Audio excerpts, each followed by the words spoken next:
सुप्रभात बच्चों। आज हम कक्षा 3 हिंदी व्याकरण अभ्यास पुस्तिका का पाठ 3 पढ़ेंगे। पाठ 3 का नाम है हमारा मात्राएं तथा शब्द रचना। ठीक है ना। तो मात्राएं, अब मात्राएं तथा शब्द रचना। मात्रा किसको कहते हैं? देखो, मात्रा किसको कहेंगे हम? स्वरों और व्यंजनों के साथ लिखते समय स्वर पूरे नहीं लिखे जाते हैं, बल्कि उनके चिन्ह व्यंजनों के साथ लिखे जाते हैं। ठीक है ना। उनके चिन्ह हैं जो व्यंजनों के साथ लिखे जाते हैं। स्वरों के जो चिन्ह होते हैं, इन चिन्हों को ही हम मात्राएं कहते हैं। जैसे कि ये मात्राएं हैं, इनको ही, ये चिन्ह हैं, इनको ही हम मात्राएं कहते हैं। चलो हम इस पाठ को आज पढ़ते हैं। व्यंजनों के साथ लगे चिन्हों को मात्राएं कहते हैं।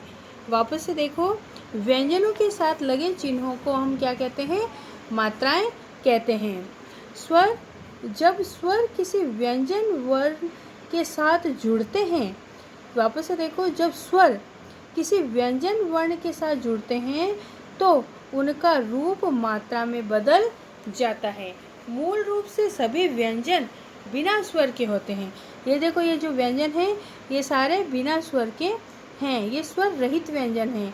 अस्वर मिलने पर, ये बहुत इम्पोर्टेंट है, अस्वर मिलने पर इनका रूप पूरा हो जाता है।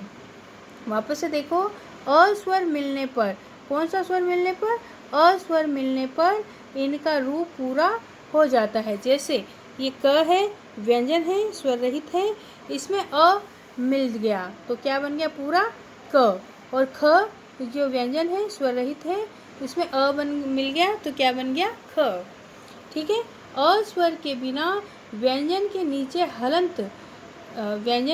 हलंत लगाया जाता है। अगर अ नहीं है व्यंजन में तो वो क्या है? स्वर रहित है, और उसके नीचे हम क्या लगाते हैं? हलंत लगाते हैं, जो यह बताता है कि व्यंजन आधा है। व्यंजन कैसा है? आधा है, अर्थात स्वर रहित है। प्रत्येक स्वर का एक निश्चित चिन्ह होता है। प्रत्येक स्वर में एक निश्चित चिन्ह होता है जिसे मात्रा कहते हैं। आइए उन चिन्हों का एक बार फिर दोहराएं। चलो हम देखते हैं। यहाँ पे अ कोई भी मात्रा नहीं है। आ ये मात्रा है। ठीक है। जैसे कि म और धन, ये आ की मात्रा, तो माँ माला। ठीक है। ये र स्वर रहित है और अ बन गया तो ये र पूरा, ये रथ। ई, ये ई की मात्रा है, ये क स्वर रहित है और ई छोटी ई की मात्रा, तो ये बन गया की, तो किताब। ठीक है। बड़ी ई, ये ई की मात्रा, क जो स्वर रहित है, ये स्वर रहित व्यंजन क है, तो ई बड़ी ई मिल गई तो क्या बन गया? की, तो कील। ऊ, ये छोटा ऊ है, ग ये ऊ, तो ये गू बन गया तो गुलाब। ये बड़ा ऊ की मात्रा, फ जो स्वर रहित है व्यंजन, उसमें बड़ा ऊ मिल गया तो फू बन गया तो फूल। ये ऋषि, तो ऋषि की ये वाली मात्रा होगी तो क, और ये री तो क्री, तो कृषिक। ए की मात्रा, ये म के अंदर ये ए की मात्रा हमने मिलाई तो मैं, ये ऊपर ए की मात्रा, मेला। बड़ा ए, तो ए की दो मात्राएं होती है, इसको हम ए आई बोलते हैं। म और ये आई की मात्रा, तो मैं, मैदान। ठीक है। ओ की मात्रा, ये क जो स्वर रहित है और इसमें ओ की स्वर मिल गया तो क्या बन गया? को, कोयल। औ तो औ, ये क और धन, औ की मात्रा, तो कौ, कौवा। तो ये देखो, ये हम पढ़े हैं हमने। आगे देखते हैं हम। अब है र में ऊ, और बड़ा ऊ की मात्रा दाईं तरफ बीच में लगती है। ये दाईं तरफ और बीच में लगी हुई है। ये रुपया, तो रुपया में हमेशा छोटा ऊ की मात्रा लगती है। ये ऊ की मात्रा। ठीक है। और ये रुमाल, तो र ये जो स्वर रहित है और बड़ा ऊ की मात्रा, तो बड़ा ऊ की मात्रा में ये रू ऐसे लगेगा। ठीक है। ये र और ये ऊ ऐसे लगेगा, रुमाल। ठीक है। अब शब्द, अब हम पढ़ रहे हैं शब्द। परिभाषा, वर्णों के सार्थक मेल को शब्द कहते हैं। वर्णों के सार्थक मेल, जो कैसा मेल, सार्थक मेल होना चाहिए, उसको हम क्या कहते हैं, शब्द कहते हैं। अब हम देख रहे हैं ये चित्र, देखो अ आ धन, ये म ये स्वर रहित है, धन अ, तो आ म, तो ये क्या बन गया, आम। इनके टुकड़े किए हमने, ठीक है। अब है ये हिरन है, अब हिरन को देखो कैसे टुकड़े करके हम लिख रहे हैं। ये ह हलंत है जो स्वर रहित है व्यंजन, ह ई, तो यहाँ पे देखो ही, तो ये ही बन गया ही। फिर र, ये स्वर रहित है, इसमें अ पूरा मिल गया तो ये र पूरा हो गया, र। और न जो स्वर रहित है उसमें अ मिल गया तो ये बन गया न, तो हिरन, ठीक है। तो इनके कितने टुकड़े हुए, 1 2 3 4 5 एंड 6 टुकड़े होके ये बना है हिरन। अब इनके और टुकड़े नहीं किए जा सकते हैं।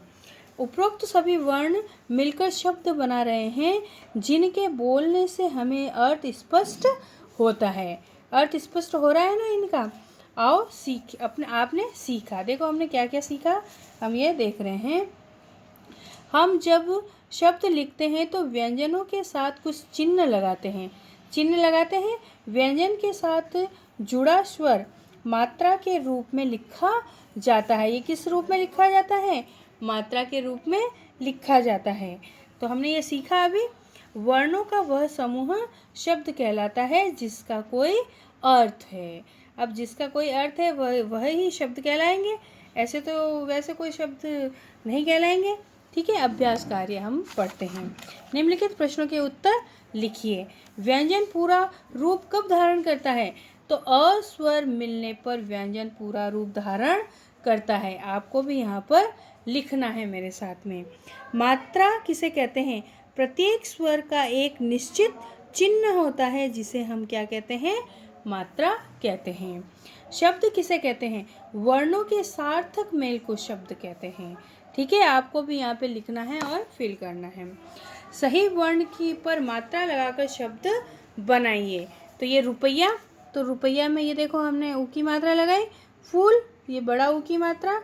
गुलाब, ये गुलाब का चित्र है तो गुलाब में छोटा ऊ की मात्रा। सूरज में बड़ा ऊ की मात्रा। कील, ये छोटी बड़ी की मात्रा। थैला में 2 मात्राएं। मछली, बड़ी की मात्रा। कोयल, ओ की मात्रा, ठीक है, ये ओ की मात्रा। अब है चित्रों की सहायता से शब्द सीढ़ी भरिए। अब है ये सैनिक, ये तो भरा हुआ है, फिल किया हुआ है। ये है कलम, कलम, तो ये 2 नंबर पे कलम है तो हमने यहाँ पे कलम लिखा। अब यहाँ पे मगर, ये 3 नंबर पे मगर है, हमने यहाँ पे मगर लिखा। 4 नंबर पे रथ, ये रथ है। फिर अपने 5 नंबर में थर्मस, ये थर्मस है तो हमने यहाँ पे थर्मस लिखा। ये 6 नंबर पे सपेरा है तो हमने यहाँ पे इधर सपेरा लिखा। ये है राखी, 7 नंबर पे राखी, हमने यहाँ पे राखी फिल किया। ये खीरा है तो यहाँ पे हमने खीरा लिखा, ठीक है। अब है आओ दोहराएं। अब देखो चित्र देखकर शब्द लिखिए तथा उन शब्दों का प्रयोग करते हुए वाक्य भी बनाइए। ये देखो ये मोर दिखाई दे रहा है हमें, तो यहाँ पे हमने मोर लिखा, तो मोर का हमको वाक्य में प्रयोग करना है। मोर भारत का राष्ट्रीय पक्षी कहा जाता है। ये है रथ, रथ आते ही राजा उस पर सवार हो गया। आपको भी लिखना है यहाँ पे। ये गाय, गाय एक बहुत उपयोगी और दयालु जानवर है। किसान, ये हल लिया हुआ है किसान। भारत गांव का देश है, भारत की आत्मा गांव और किसानों में बसती है। कमल, कमल भारत का राष्ट्रीय फूल है और यह बहुत ही सुंदर होता है। आपको जरूरी नहीं यही वाक्य में प्रयोग किया, आप अपने इच्छा से कोई भी दूसरा वाक्य में प्रयोग कर सकते हैं। धन्यवाद।